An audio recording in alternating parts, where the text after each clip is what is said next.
Hello दोस्तों, स्वागत है आपका अपने चैनल बिंदास हिस्ट्री में।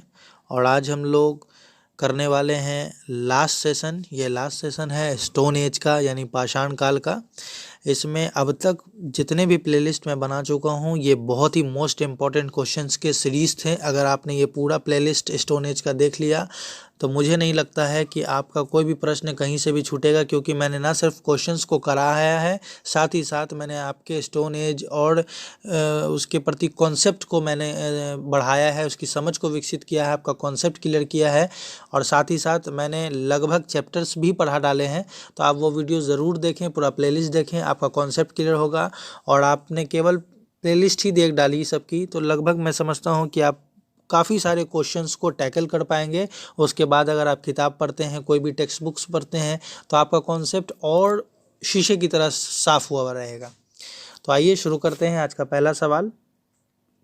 हमारा आज का पहला सवाल है, नवपाषाण युग के लोगों का निवास स्थल इनमें से कौन है? ठीक है, तो जैसा कि दोस्तों हम लोग जानते हैं कि जब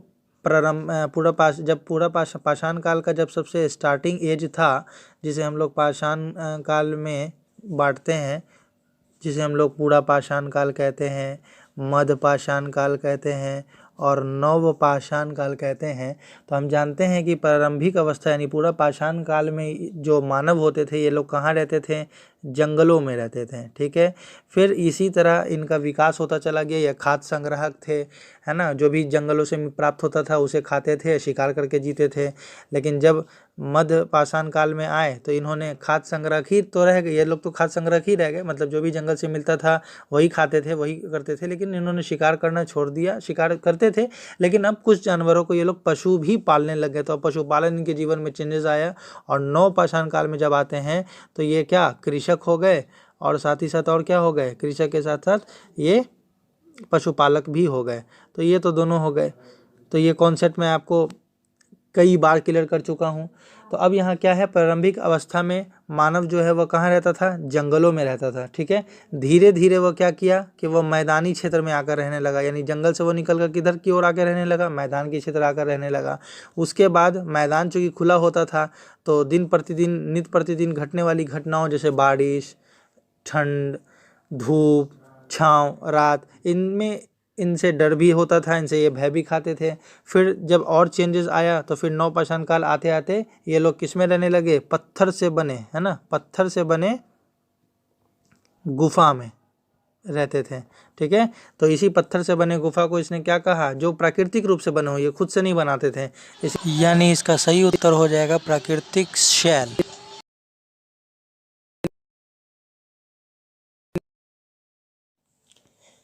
ये रहा हमारा आज का दूसरा क्वेश्चन। हमारा आज का दूसरा क्वेश्चन है कि निम्नलिखित में से ऐतिहासिक क्रम को व्यवस्थित कीजिए। सभी को जो नीचे दिया गया इन्हें ऐतिहासिक क्रम में व्यवस्थित करना है। तो दोस्तों, जैसा कि हम जानते हैं कि सबसे पहले शुरुआती किससे होता है? पाषाण काल से ही होता है। तो चौथा ऑप्शन पहले नंबर पे होगा। तो इसका मतलब देखेंगे पहले ऑप्शन में कि चौथा नंबर किस में है, तो डी में है और सी में है, यानी कि मेरा बी और ए तो ऑटोमेटिक ख़त्म हो गया। अब इन दोनों में से अगला चयन करना है। तो हम जानते हैं कि पाषाण काल में जो सबसे अंतिम चरण था वह था नवपाषाण काल, और नवपाषाण काल के बाद तांबे की खोज हो गई थी। तो दूसरा युग कौन सा हो जाएगा? तांबा। तो इसी ताम्रपाषाण काल में ही पत्थर और तांबे दोनों के औजार मिलकर बनते थे। ठीक है, उसके बाद तांबे में जब टीन मिल गया तो फिर बन गया क्या? कांसा। तो तीसरा युग कांसी युग आ गया, जो कि हमारा सिंधु सभ्यता था। और उसके बाद चौथा मगध के दक्षिण में आसपास में 1000 ईसा पूर्व में मुझे लौह मिल गया, तो लौह युग हो गया। तो इसका सही उत्तर क्या हो जाएगा? सी हो जाएगा, यानी कि 4, उसके बाद 1, फिर हो जाएगा 3, फिर हो जाएगा 2। तो इसका सही उत्तर है हमारा सी। नेक्स्ट क्वेश्चन, हमारा नेक्स्ट क्वेश्चन है, निम्नलिखित में से पूर्व पाषाण काल के कौन से संबंधित, यानी इनमें से ऐसा कौन सा मानव है? हम जानते हैं कि सबसे मानव का विभिन्न रूपों में विकास हुआ है, हम लोगों का विभिन्न रूपों में विकास हुआ है। पहले हम लोग रामापिथेकस से ऑर्थोलोपिथेकस आए, फिर शिवापिथेकस आए, इस तरह से चेंजेस करते हैं। निरियाडल, एंडरथल, होमो इरेक्टस, होमो सेपियंस, है ना। जैसे होमो इरेक्टस जो खड़ा मानव कहलाता है, खड़ा मानव क्या था? होमो इरेक्टस के कैटेगरी में आता है। ये भी मैं पिछले वीडियो में बता चुका था कि होमो इरेक्टस ही पहला खड़ा मानव था जो सीधा चलना शुरू कर चुका था, है ना। ये सवाल मैं पिछले वीडियो में बहुत अच्छे से करा चुका हूँ। आपने अगर प्लेलिस्ट नहीं देखी है तो काइंडली रिक्वेस्ट आप पहले जाके पूरा प्लेलिस्ट देखें, उसके बाद फिर सीरीज वाइज पूरा वीडियो देखते आएँ, आपका पूरा कॉन्सेप्ट क्लियर होगा। नेट जेआरएफ का एग्ज़ाम हो या यूपीएससी का प्रीलिम्स हो, आपका क्वेश्चंस नहीं छूटने वाला। ठीक है दोस्तों। और निरंतरथल मानव के बारे में मैंने क्या बताया था कि निरंतरथल मानव पहला ऐसा मानव था जिसने संवधान पद्धति आरंभ किया था, है ना। मतलब मरने के बाद जो अंतिम संस्कार होता है संवधान पद्धति, उसकी शुरुआत किस युग के मानवों ने की थी, तो वह निरंतरथल स्थल के लोगों ने की थी। ठीक है।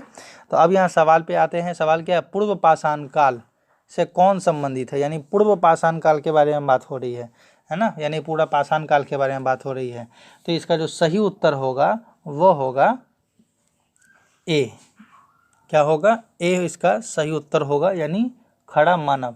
पूरा पाषाण काल में क्या था दोस्तों कि प्रागैतिहासिक युग इसे कहते हैं। हमें मालूम है कि प्रागैतिहासिक युग उसे कहते हैं जिसका लिखित साक्ष्य उपलब्ध नहीं है। ठीक है। लेकिन इस समय क्या था, खरा मानव यानी होमो इरेक्टस ही एक ऐसा पहला मानव था जिसने औजार बनाना शुरू किया था। तो ये भी सवाल कभी कभी आता है कि औजार बनाने वाला पहला मानव कौन था, तो यह था होमो इरेक्टस।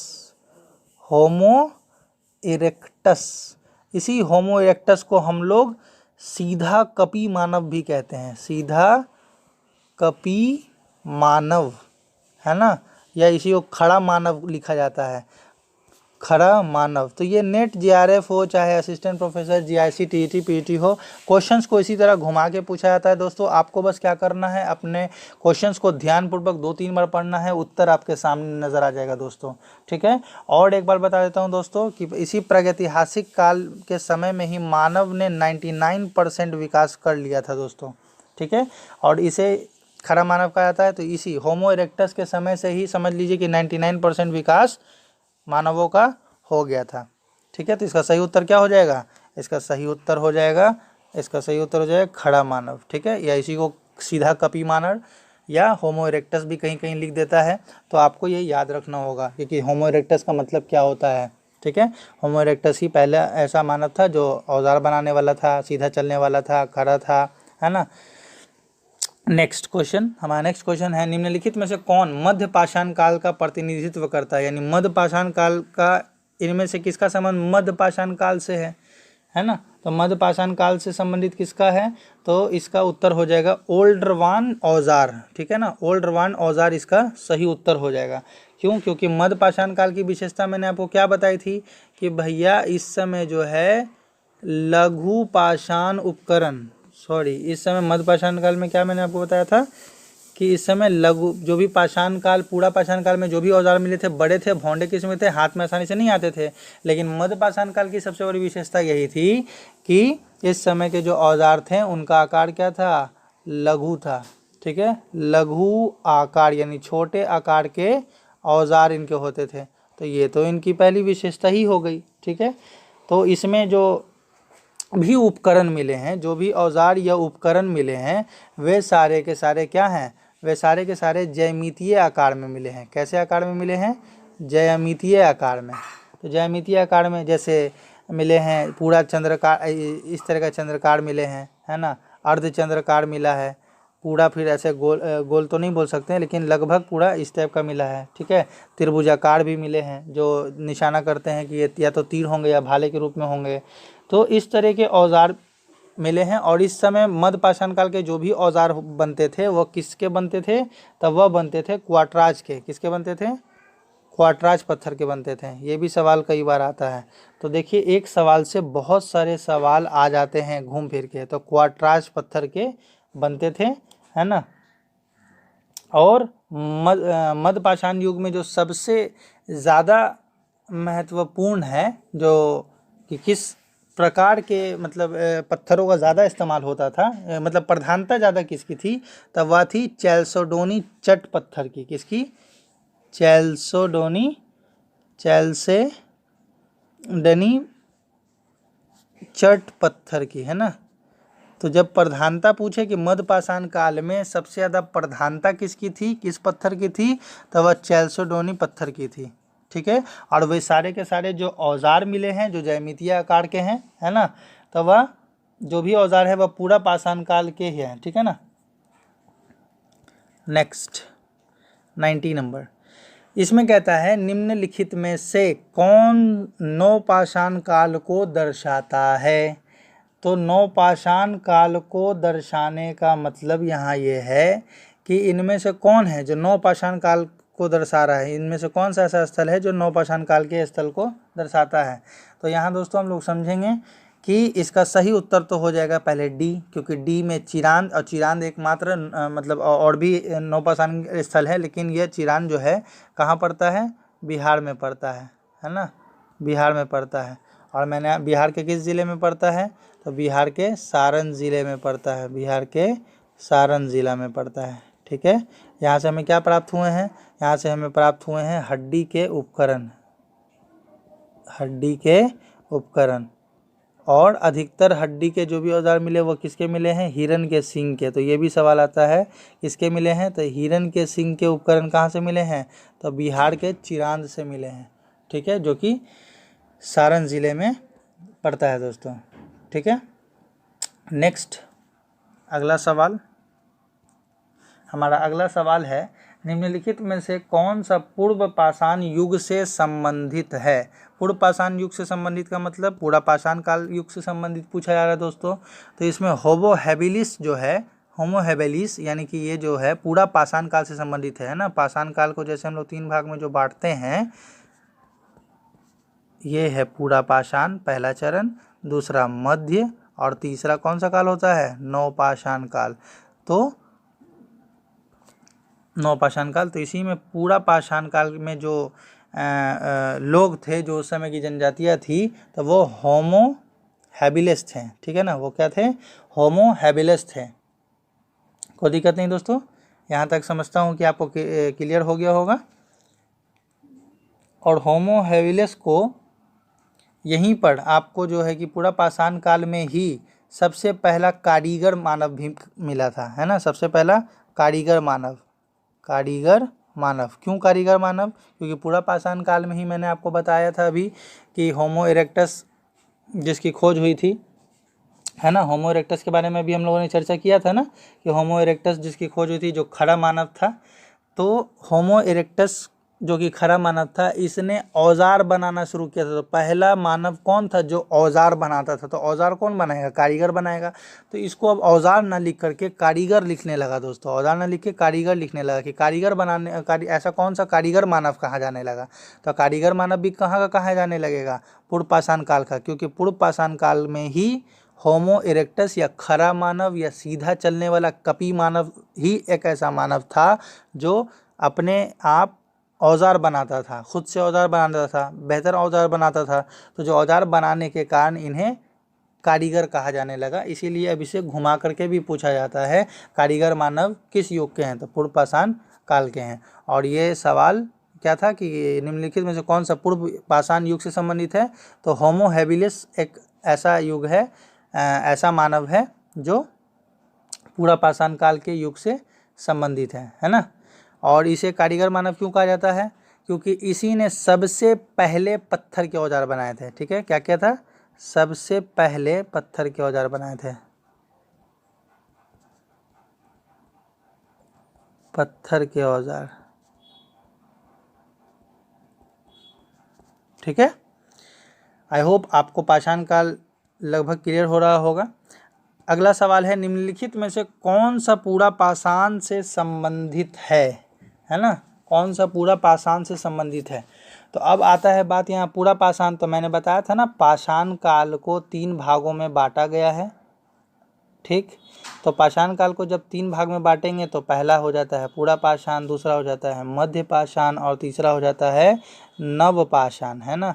लेकिन इसी नव पाषाण काल में जो पहला होता है पूरा पाषाण, यही पूछ रहा है कि इस पहले वाले चरण में पूरा पाषाण काल से संबंधित कौन है।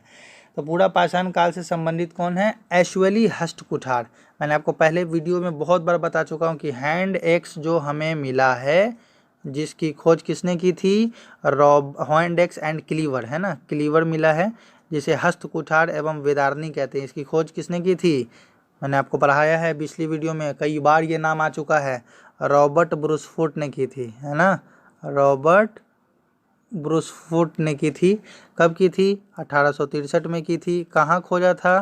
तो ये पलवरम में खोजा था, है ना। कहाँ खोजा था? पलवरम में खोजा था। तो देखिए एक क्वेश्चन से इतने सारे फैक्ट्स निकल गए, और ये भी रिपीटेड है कि नहीं, और बार बार ये सवाल आ रहे हैं कि नहीं आ रहे हैं, ये मोस्ट इंपॉर्टेंट प्रश्न है या नहीं, आप ही डिसाइड करें दोस्तों। नेक्स्ट क्वेश्चन,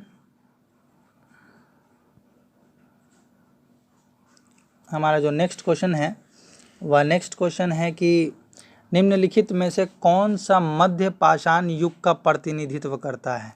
तो मध्य पाषाण युग का प्रतिनिधित्व करता है का मतलब क्या है कि इनमें से कौन सा ऐसा ऑप्शन है जो मध्य पाषाण काल के से संबंधित है। तो हम जानते हैं कि जहाँ कहीं मध्य पाषाण आता है, इसका पहला विशेषता हमें सोचना है। इसका विशेषता क्या है? इसका विशेषता है लघु उपकरण, है ना। लघु उपकरण या छोटे औजार, है ना। लघु उपकरण या लघु औजार ही इसके सबसे बेहतर और मुख्य उपलब्धि है, इसकी विशेषता है।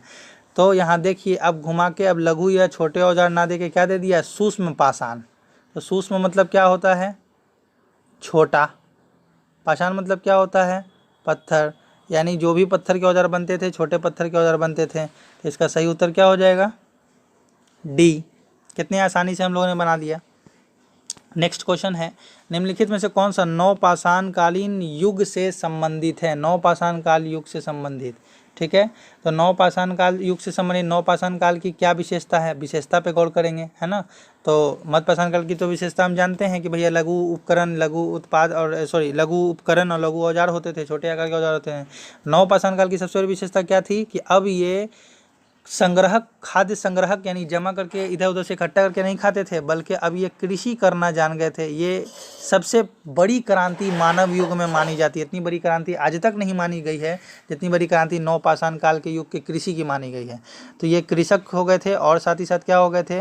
पशुपालक हो गए थे, ठीक है। तो ये इसकी सबसे बड़ी विशेषता है नवपाषाण युग की। तो नवपाषाण युग के देखिए ऑप्शन में क्या दिख रहा है? खाद्य उत्पादन, यानी उत्पादन करना सीख गए थे। उत्पादन करने का मतलब क्या? खाने को उपजाना, उत्पादन करना। तो कृषि करना सीख गए थे, है ना। तो नवपाषाण काल के लोग क्या थे? खाद्य उत्पादन थे और साथ ही साथ क्या थे? पशुपालक थे। इसका सही उत्तर ऑटोमेटिक क्या हो गया? सी हो गया। आपको और कोई ऑप्शन देखने की जरूरत ही नहीं पड़ेगी दोस्तों, एकदम सही उत्तर हो जाएगा। तो अब चलते हैं हम आज के अगले सवाल की तरफ। हमारा आज का अगला सवाल है, निम्नलिखित में से कौन स्थायी निवास का घोतक है ना। यानी स्थिरतावाद जिसको कहते हैं, स्थायी निवास, जब लोग स्थायित्व में आ गए। तो ऑटोमेटिक हमें यहाँ दिख रहा है स्थिरतावाद, यहाँ दिख रहा है। तो स्थिरतावाद पूछ रहा है, स्थायी निवास मतलब जब लोग स्थायी रूप से निवास करने लग गए थे। तो इसका सही उत्तर क्या हो जाएगा? डी हो जाएगा। नेक्स्ट क्वेश्चन, और स्टोन एज का ये लास्ट सवाल है और मोस्ट इम्पॉर्टेंट सवाल है ना। ये लास्ट सवाल है, मोस्ट इम्पॉर्टेंट सवाल है, और उम्मीद करता हूँ कि आपको ये प्लेलिस्ट स्टोन एज का बहुत पसंद आएगा। अब हम लोग नेक्स्ट वीडियो से नई सीरीज़ हड़प्पा सभ्यता या सिंधु घाटी की सभ्यता शुरू करने जा रहे हैं। अब हम लोग बेहतरीन प्रश्न लेके आने वाले हैं जिसमें सिंधु घाटी सभ्यता के बहुत ही महत्वपूर्ण, रिपीटेड और बेस्ट से बेस्ट सवाल होंगे, जिसमें मैं आपको सिंधु घाटी सभ्यता के सवाल के कॉन्सेप्ट्स को समझाऊंगा, जिससे आपका कॉन्सेप्ट क्लियर होगा और आप स्टोन एज की तरह ही सिंधु घाटी सभ्यता के प्रश्नों को भी आसानी से हल कर सकेंगे और नेट JRF का एग्ज़ाम हो, UPSC प्रीलिम्स का एग्ज़ाम हो, अपना एक सीट रिजर्व कर सकेंगे। तो आइए आज के आखिरी क्वेश्चंस को देखते हैं कि निम्नलिखित किस प्रागैतिहासिक स्थल से भारत की प्राचीनतम झोपड़ियों के साक्ष्य मिले हैं, है ना। तो इसमें एक जगह है दोस्तों, पैसरा भी बिहार में पड़ता है, ठीक है। पैसरा क्या पड़ता है? बिहार में पड़ता है। यहाँ से झोपड़ियों के प्राचीनतम साक्ष्य मिले हैं दोस्तों, ठीक है ना। झोपड़ियों के क्या मिले हैं? प्राचीनतम साक्ष्य, यानी सबसे पुरानी झोपड़ी कहाँ से मिली है? भारत की प्राचीन साक्ष्य मिले हैं, है ना। किसके मिले हैं? झोपड़ियों के मिले हैं,